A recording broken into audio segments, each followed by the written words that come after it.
Hello everyone, কেমন আছো সবাই? আশা করি সবাই খুব ভালো আছো। আমিও খুব ভালো আছি। তো আজকে তো সারাদিন কোনো ভিডিও তো পোস্ট করা হয়নি, তো ভাবলাম যে রাত্রেবেলা শোয়ার আগে একটা ভিডিও পোস্ট করে দিই। আশা করি তোমাদের সবার খুব ভালো লাগবে। তো ভিডিওটা একটু লং হতে পারে। তো আজকে গেছিলাম, কোথায় গেছিলাম সবাই দেখে মোটামুটি বুঝতেই পারছো, সবার মনে হয় ঘোরা হয়ে গেছে, আমি মনে হয় লাস্ট। তো আজকে গেছিলাম এই মাতার ঠাকুর যেখানে হয়েছে সেই মেলাটায়। তো ফার্স্ট টাইম আমি আজকে এখানে ভিজিট করলাম। এমনি যাওয়ার কোনো প্রোগ্রাম ছিল না, আমার ছেলের শরীরটা ভালো নেই, সেই জন্য ওকে ডাক্তার দেখাতে গেছিলাম। এই যে আমার পুচকুটা, তো ওকে ডাক্তার দেখাতে গেছিলাম, তখন ওর স্যার আসেননি বলে তো ওর বাবা বললো একটু চলো মেলাটায় ঘুরে আসি, সামনেই মেলাটা ছিল, তো ওখানেই ঘুরতে গেছিলাম। তো ফার্স্ট টাইম আমি ভিজিট করলাম মেলাটায়। এই যে মেলার মধ্যে ঢুকছি। তো তোমরা কারা কারা গেছো অবশ্যই জানাবে। খড়গপুরে তো অনেক মাতা পুজো হয়, কিন্তু তার মধ্যে এটাই তো সবথেকে বড় পুজো, সবাই জানো। বিশাল বড় এরিয়া জুড়ে মেলাটা হয়েছিল। তোমরা চাইলে গিয়ে দেখে আসতে পারো, খুব ভালো লাগবে। তো আমরা মেন গেট দিয়ে না ঢুকে এই শর্টকাট এই রাস্তাটা দিয়েই ঢুকেছিলাম। সে ঢুকতে গিয়ে আমার একবার পাও মচকে গেল, রাস্তাটা ভালো ছিল না, তবুও এটা দিয়েই ঢুকলাম, কেননা সামনের মেন গেটে প্রচণ্ড ভিড় ছিল। তো যাই হোক, এই যে ঢুকছি। ভীষণ সুন্দর করে মেলাটা সাজিয়েছে, লাইটিংয়ের কাজ তো দেখার মতো, এছাড়াও ফুলের ডেকোরেশনও খুব সুন্দর করে সাজানো ছিল। দেখো, তোমরাও গিয়ে দেখে আসতে পারো, খুব ভালো লাগবে। প্রচুর মানুষের ভিড়।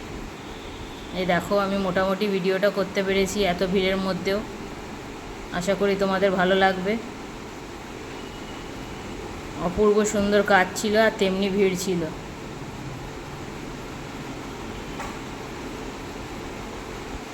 দেখতেই পাচ্ছ কত সুন্দর করে সাজানো।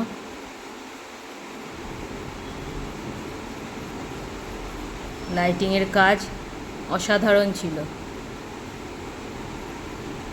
আর তেমনি ফুলের ডেকোরেশনেরও খুব সুন্দরভাবে সাজানো ছিল। এই দেখো, দেখতেই পাচ্ছ কীরকম ভিড় হয়ে আছে। ঠাকুরকে তো দেখতেই পাচ্ছি না, তাও কোনো রকমে ঠেলে সবাইকে এগিয়ে গেছি। মাকে তো একবার দর্শন করতেই হবে। তোমরাও চাইলে দেখে আসতে পারো, সবার খুব ভালো লাগবে। তো যাই হোক, অনেক ভিড় ঠেলে মায়ের দর্শন পেলাম।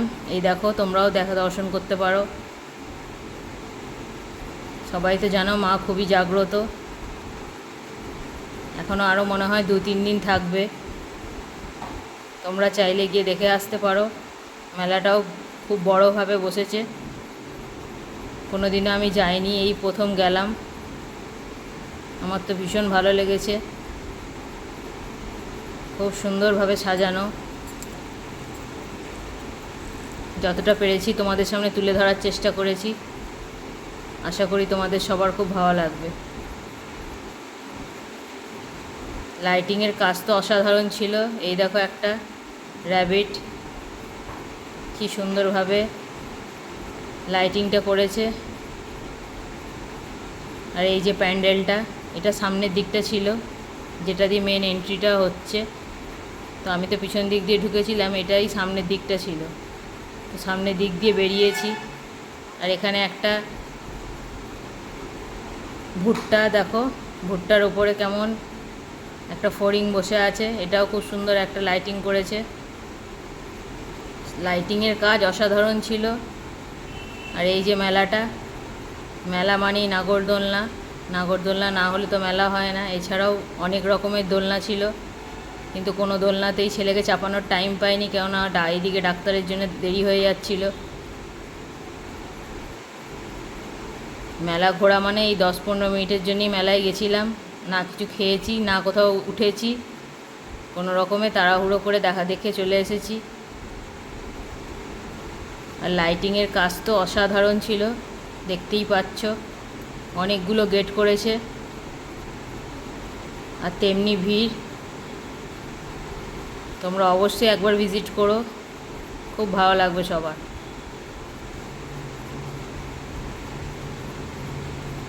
তোমরা এরই মধ্যে কারা কারা ঘুরে নিয়েছো সেটাও অবশ্যই জানাবে।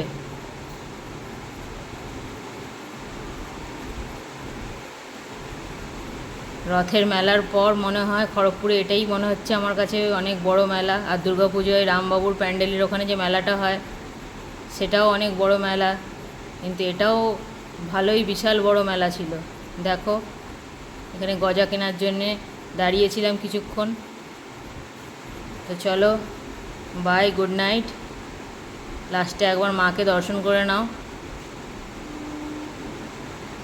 সবাই খুব ভালো থেকো, সুস্থ থেকো। আর এটা আসার সময় উল্টো দিক থেকে লাইটিংটা করেছিলাম, এত ভালো লেগেছিল লাইটিংটা। রাত্রেবেলা ডাক্তারের কাছে আসার জন্য দেরি হয়ে যাচ্ছিল, সেই জন্য কোনো রকমে উল্টো দিক থেকে লাইটিংটা করেছি। দেখো গেটটা তোমরা দেখতে পাবে, অসাধারণ সুন্দর গেটটা। তো চলো বাই, গুড নাইট, সবাই ভালো থেকো। আবার দেখা হবে একটা নেক্সট ভিডিওতে।